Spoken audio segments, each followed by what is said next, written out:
It's always an interesting day when we see a Spider-Man in denim. Doesn't always happen that often. Welcome to Nick's Toy Box. Let's talk about it.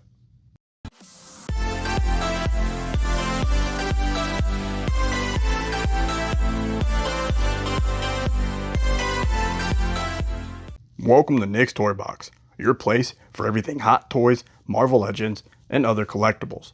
Today, we are taking a look at the Spider-Man 2 video game masterpiece, Peter Parker The Last Stand suit. Now, this suit, I'm going to be honest, is one of my personal favorite suits. I think like comic lore wise and just expanded universe wise of Spider-Man.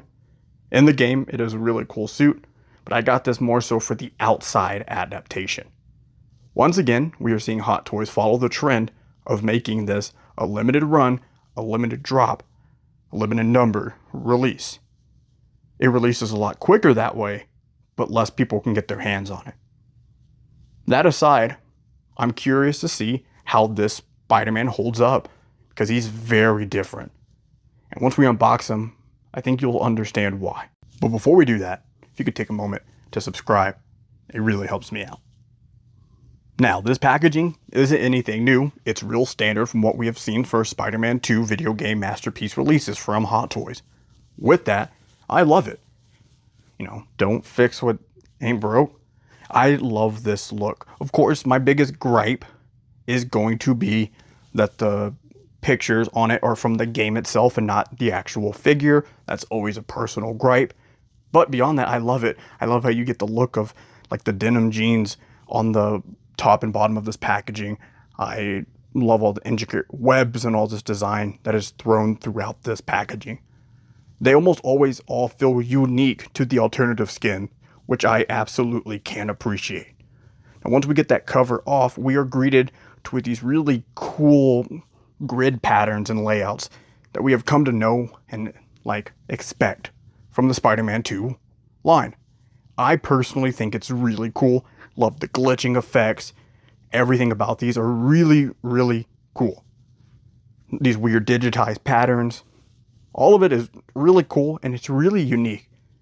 I really love how all of them are cohesive together in that way, but still have their own level of uniqueness. But now, how about we pop this guy out from that cardboard and take a look at these plastic trays. Now, we do get 2 plastic trays because he has a good amount of accessories. A side note, I'm a little upset at you, Hot Toys. The promotional arts that you used showed him coming down like a fire escape staircase and all of that, and that backdrop, it looked really freaking dope. But it's not included with the figure. What gives? Why even show it if we don't get it?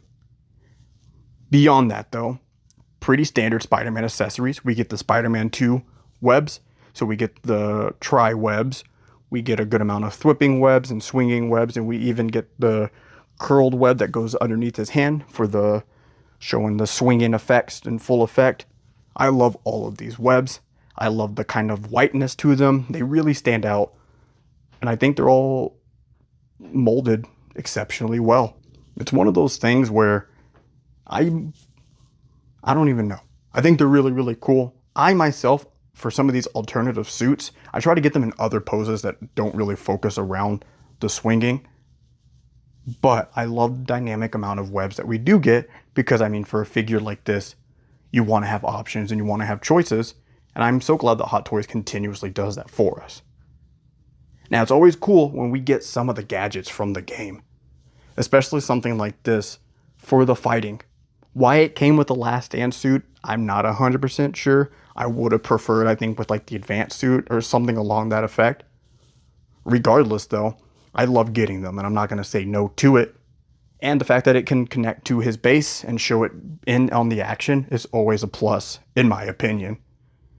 While it's sculpted and painted extremely well, I love the detailing and the metallic look throughout all of it, and the fire that's coming out from underneath it to show it blasting off. It's really cool, and it's just an overall really cool inclusion. I'll probably never put it with this figure itself. I'll probably put it with somebody else, but still, really cool. And with that, what else is cool? It's just the hexagonal base. It's pretty standard, what we come to know and love from Hot Toys. I love his kind of odd one out Spider-Man logo. And so seeing it here front and center with that kind of worn effect on this base, it's really cool. I think I really do enjoy getting all the different symbols on these base plates. You let me know how you feel about that.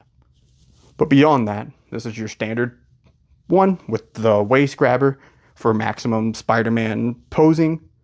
With this one right here, if you get him on the pants area, you don't really have to worry about creasing or anything, but the upper half, just be wary of it snagging in there.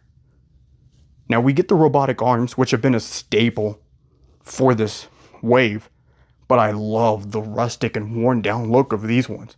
For a suit named the Last Stand suit, I think this matches appropriately because of how they're weathered and worn down. We get something very interesting with this one.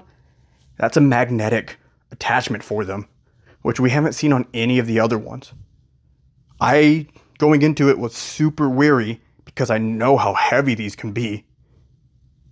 So you gotta wait and see how that comes out.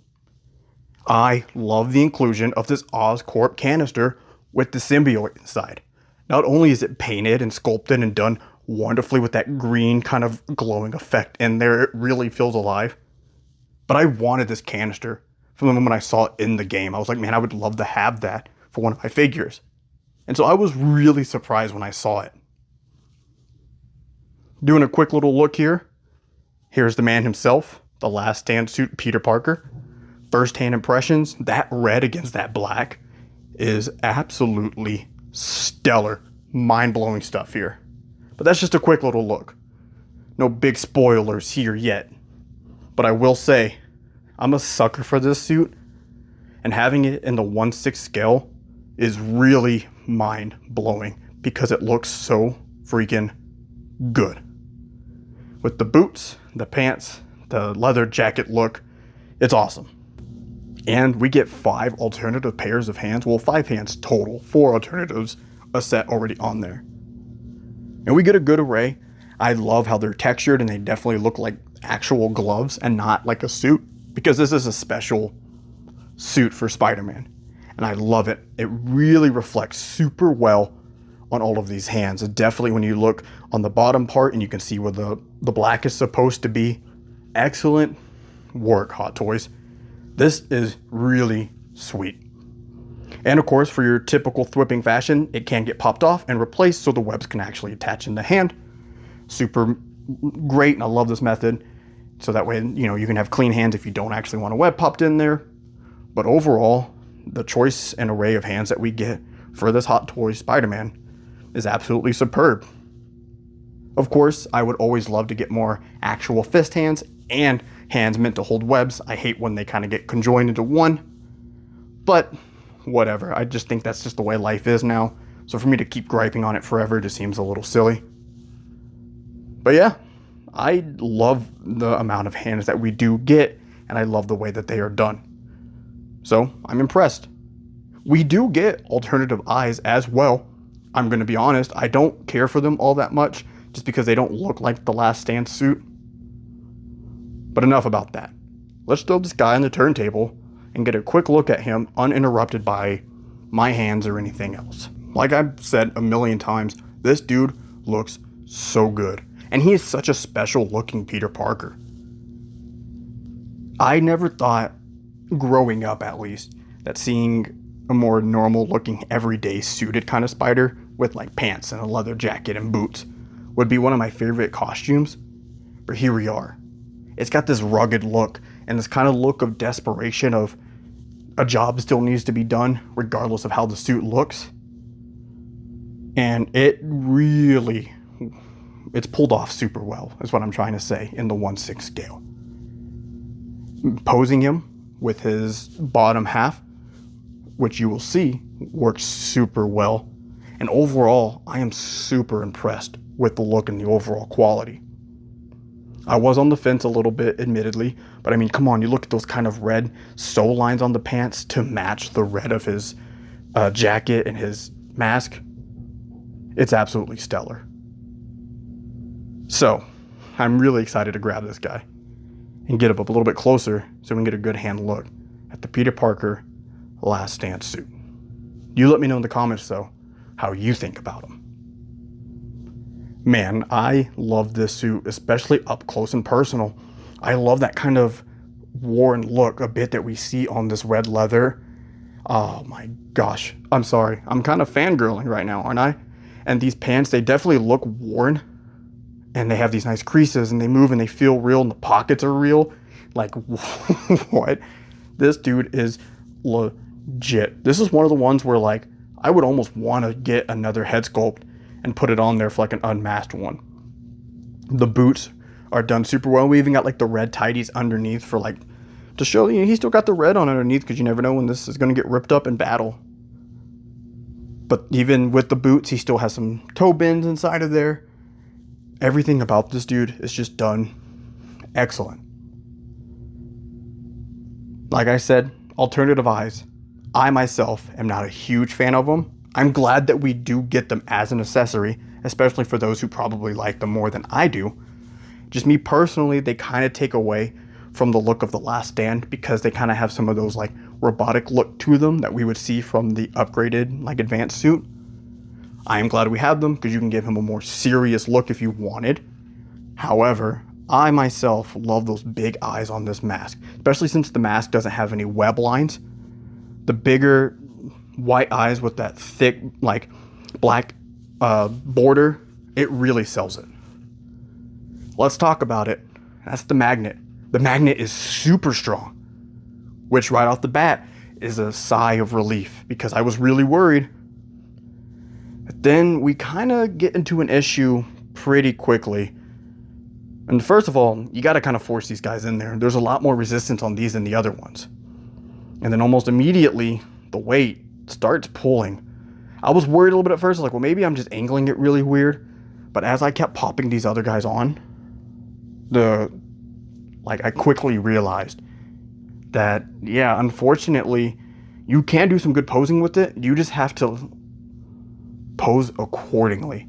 Because just having him stand there with this, there's no way. It's going to pull off every single time. Which is a huge bummer. Like a bad level of bumness. Because, like, you got to be super gentle with this guy. Otherwise, these things are going to come tumbling off. And so you lose a lot more of the dynamic posing. Any of the posing that I get to make it work, some of them have to be on the ground. Some sort of contact has to be on there, or he has to be hunched over to make this work in a full effect.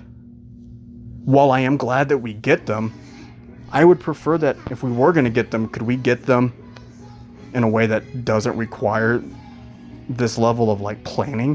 Because all it takes is for something to shift and you risk them falling off and knocking other stuff off your collection. But with that, once you can make them work, or any of it work, he looks great. The Oscorp thing has a magnet in it too, so it can connect onto his back like it did in the game. That's all super impressive and that's all super cool. So this figure has a lot of wins. The unique look, the capability for posing because of the cloth goods, the amount of accessories that we get, pardon me. But then it lacks in some kind of weird ways. We got promotional art for a base that looks like it would come with it, but then it doesn't. We have really cool robotic arms, but they're real finicky on it. I'm kind of 50-50, I'm going to be honest with you. Especially because a figure like this that's a limited release, having these kind of speed bumps really makes me scratch my head. Because it's like I would have waited longer and it not been a limited release. So that way you could maybe fine tune the magnet workings or who knows, just to make something work. I get it. They're probably worried that a suit like this isn't going to sell a whole lot. So they lower the amount down so more people feel incentivized to buy it. I get what they're doing. It's just very unfortunate. But I'm curious to know what you think. And with that, that kind of wraps it up. Now, if you could subscribe, notification bell, like and share, and leave a comment, all that interaction really helps me and this channel continue to grow. But I also love hearing from y'all. As always, if you want to see more of me and my collection, click any of these videos, or just subscribe or go scroll through. This has been Nick's Toy Box. Thanks for taking time to watch, and I'll catch you in the next one. See ya.